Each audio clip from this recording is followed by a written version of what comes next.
Hi, I'm Tom. This is Lucy. And this is Kitty Help Desk.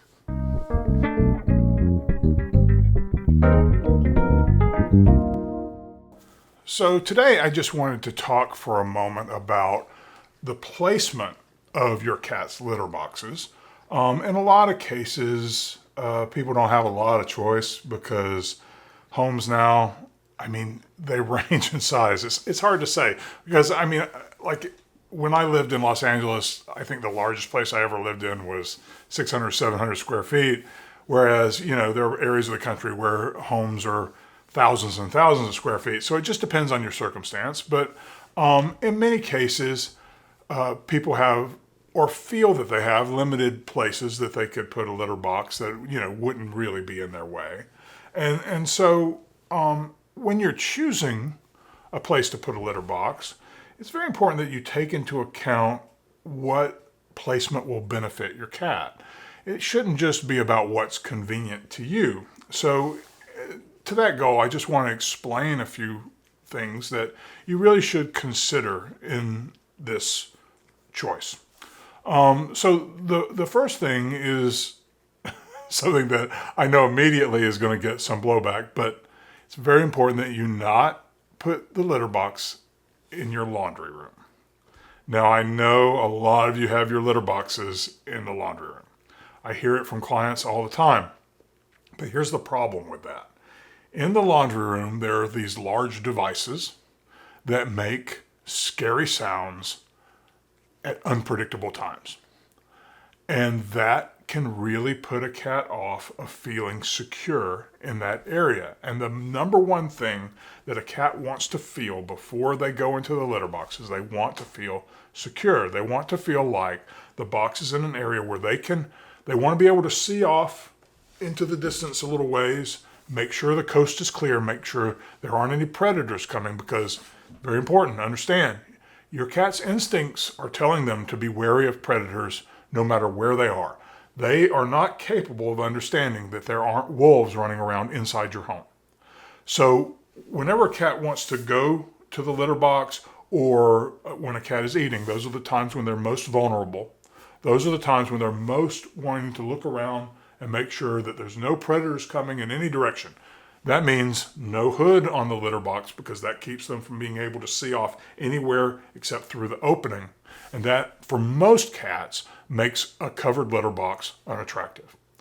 But in placing that box, you want to make sure that the cat feels as secure as possible. And putting it in the laundry room means sometimes some scary things have happened there in the past. It's possible that a cat could go into the laundry room. None of the laundry equipment is making any kind of noise.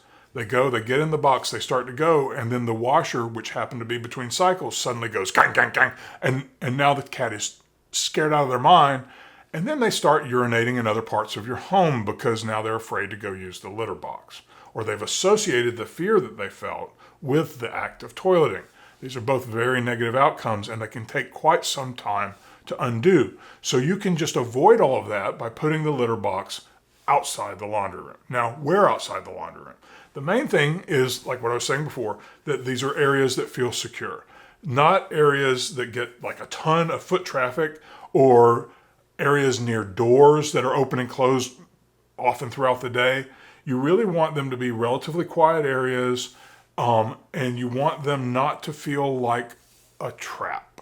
What I mean by that is occasionally I have people tell me they put their litter box inside of a walk-in closet. I had one client who had built a really nice enclosure out in their garage and had a tunnel that went through the wall into this enclosure inside the garage, and their cat was urinating all over the house. Part of that problem was that they were using an automated litter box, but the other part of the problem was that enclosure and going into it through that tunnel, and it just all felt like a trap.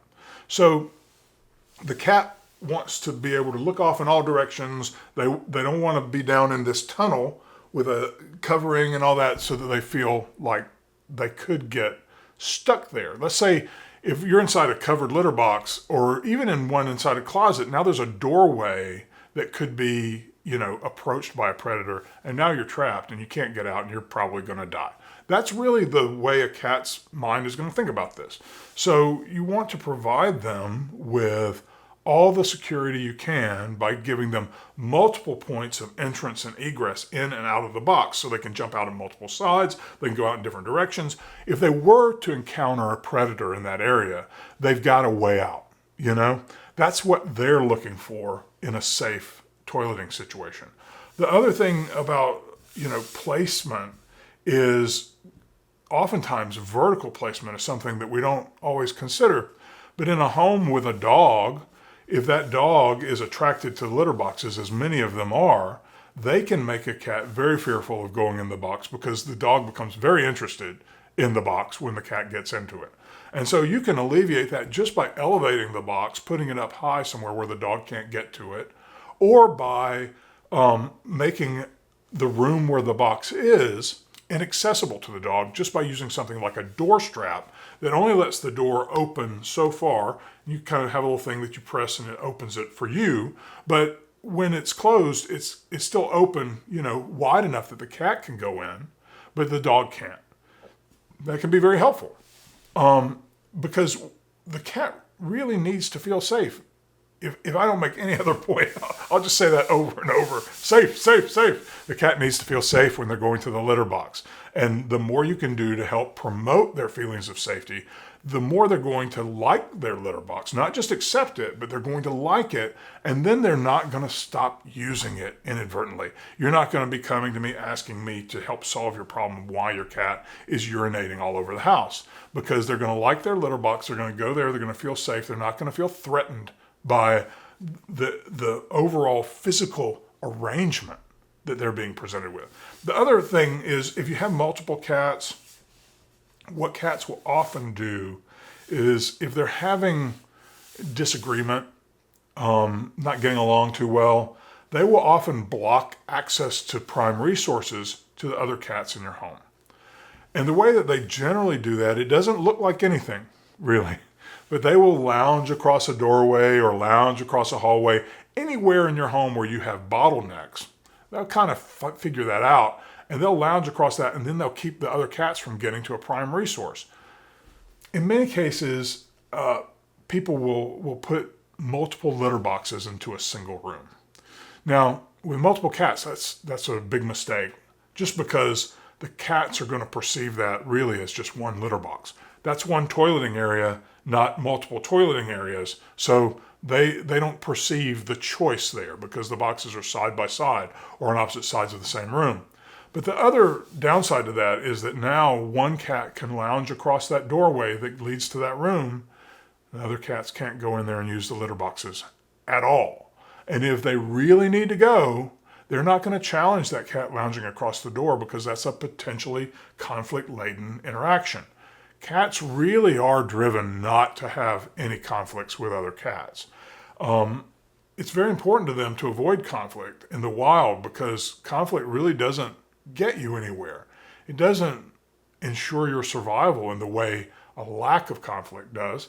So cats in the wild develop elaborate timeshare routines to avoid contact with competing cats. And so in your home, that means that they're going to avoid that contact when the cat is lounging across that doorway or across that hallway. And that could mean that they really have to go. And if they really have to go, they're going to find another alternative toileting spot. And that's probably not going to be a spot that you particularly like. So you want to make sure the litter boxes are spread out as far apart as possible within your home. Other than that, then, you have a lot of leeway. You can put them in any room that you like. You don't want to put them near windows where the cat feels like they're on display or near doors where people are coming and going. But any quiet spot in your home that has multiple entrances and exits into the litter box can be really readily accepted by cats. And if you set it up like this to begin with, it's very unlikely that you'll have toileting problems in the long run. So thanks for watching. Please like and subscribe, and I'll see you next time. Thanks. Bye.